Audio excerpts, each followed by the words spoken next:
दोस्तों नमस्कार, मैं धीरज स्वागत करता हूं अपने YouTube चैनल में। आज हम बात करने वाले हैं कि कस्टम ब्रोकर कितने परेशान हैं केवाईसी नॉर्म्स को लेकर के या ये पूरे प्रोसीजर को। तो यदि आप एक एक्सपोर्टर है और इंपोर्टर हैं, तो अगर आपका कस्टम ब्रोकर केवाईसी लिए बिना अगर काम नहीं करता है तो आपको नाराज़ नहीं होना चाहिए। देखिए कि कस्टम ब्रोकर को कितनी कठिनाइयों का सामना करना पड़ रहा है और कितने सारे लाइसेंस सस्पेंशन में पड़े हुए हैं। तो आइए अब हम बात करते हैं कि जो ये परेशानी है, ये पूरी परेशानी क्या है। दरअसल आजकल केवाईसी नॉर्म की वजह से कस्टम ब्रोकर के लाइसेंस सस्पेंशन को लेकर ट्रिब्यूनल में काफ़ी मामले चल रहे हैं, जिसके वजह से कस्टम ब्रोकर लोगों में थोड़ा डर का माहौल है, जो जो एक्सपोर्ट इंपोर्ट के बिजनेस या देश की अर्थव्यवस्था के लिए सही नहीं है।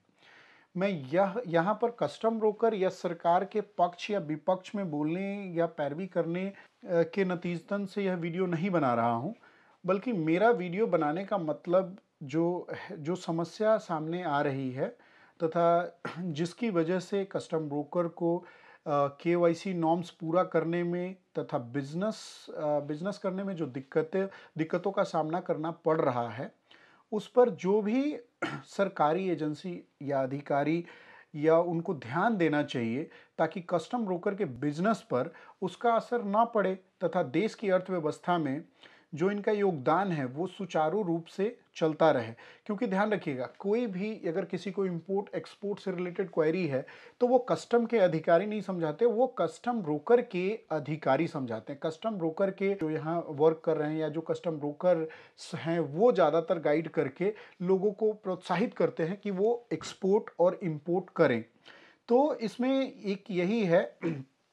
इसके लिए क्या होगा कि कस्टम रेगुलेशन या CBLR 2018 जो है, उसमें उस एक्ट में कुछ नॉर्म्स का अमेंडमेंट होना चाहिए, जिसके लिए काफ़ी लोग कार्यरत हैं, उनके बारे में भी हम बात करेंगे।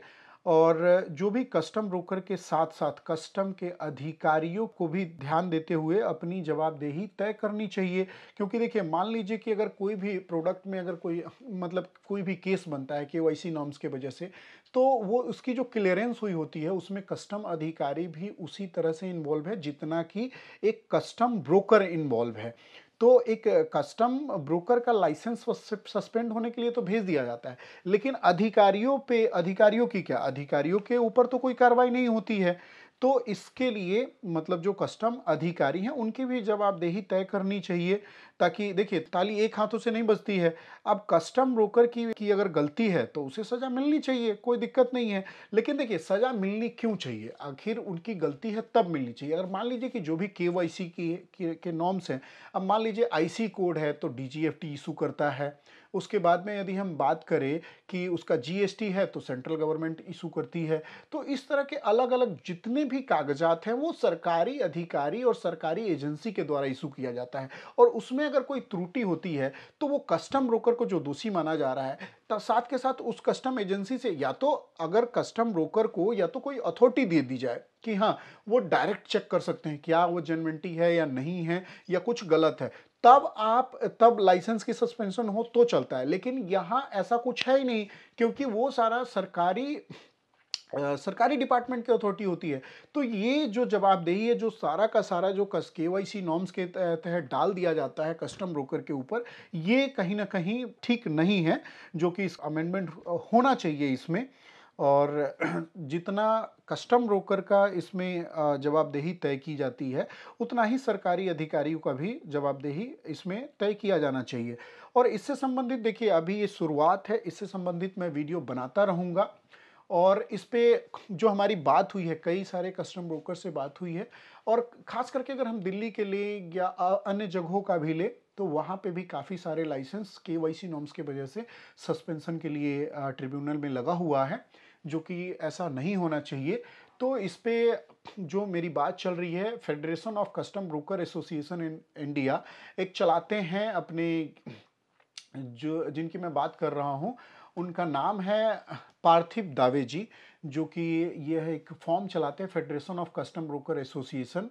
तो उनसे भी या और भी जितने लोगों को समस्याएं आ रही है, मान लीजिए कि एक जो कस्टम ब्रोकर, एक जो जी कार्ड होल्डर है जो कि 4-5 साल मेहनत करके वो एक कस्टम ब्रोकर बन जाता है, एक एग्ज़ाम देता है, सिक्योरिटी डिपॉजिट करता है बहुत सारा मेहनत करने के बाद, और उसके एक गलती के कारण क्या होता है, सबका सारा का सारा उसके ऊपर जिम्मेदारी थोप करके उसका लाइसेंस सस्पेंड कर दिया जाता है। तो ये कहीं ना कहीं जो है युवाओं का, और जो कस्टम ब्रोकर का काम करने में इच्छुक हैं, या जो जी कार्ड है, या जो पढ़ के कर रहे हैं, उसके जो मोरल को डाउन करने की इससे क्या हो रहा है कि वो डाउन हो रहे हैं। तो ऐसा नहीं होना चाहिए। और जहां तक कि या तो कस्टम ब्रोकर को ये अथॉरिटी देनी चाहिए कि उन सारी चीज़ों को एक्सेस दीजिए ताकि वो वेरीफाई कर पाए, और एक्सेस उनके पास होगा नहीं, क्योंकि क्योंकि ये सारी जो एक्सेस है, जो सारे डॉक्यूमेंट्स है, वो सरकार के तरफ से इशू होते हैं और सरकारी एजेंसी को होती है इसकी परमिशन। तो सारा का सारा ये उसके ऊपर ना डाला जाए।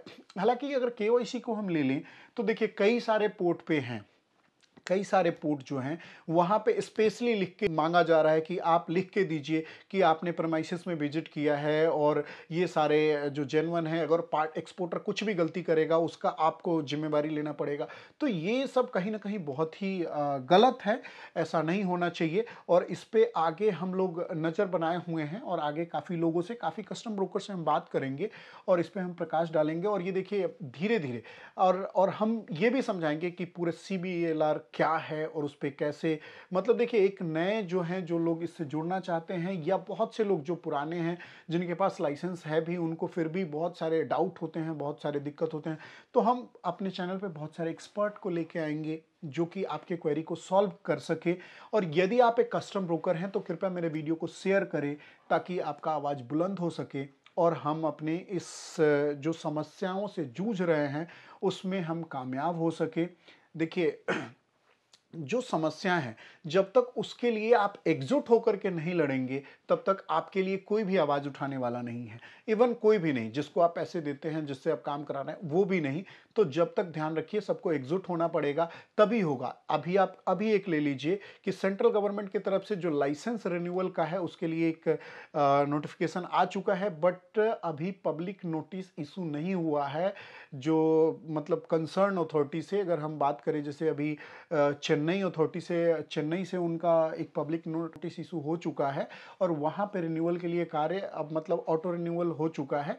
और साथ के साथ दिल्ली में अगर हम बात करें तो दिल्ली में अभी तक ऐसा नहीं हुआ है, और अन्य जगहों पे अभी ऐसा नहीं हुआ है। तो इन सब के लिए क्या होगा कि आपको एकजुट होना पड़ेगा। बहुत से लोगों का अभी लाइसेंस जो है रिन्यूअल में लगा हुआ है, रिन्यू नहीं हो रहा है।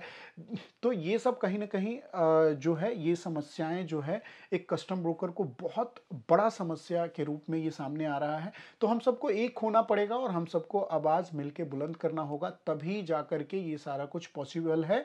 तो जुड़े रहिए हमारे साथ, देखते रहिए इंडिया इंपोर्ट एक्सपोर्ट। तब तक के लिए जय हिंद, जय भारत।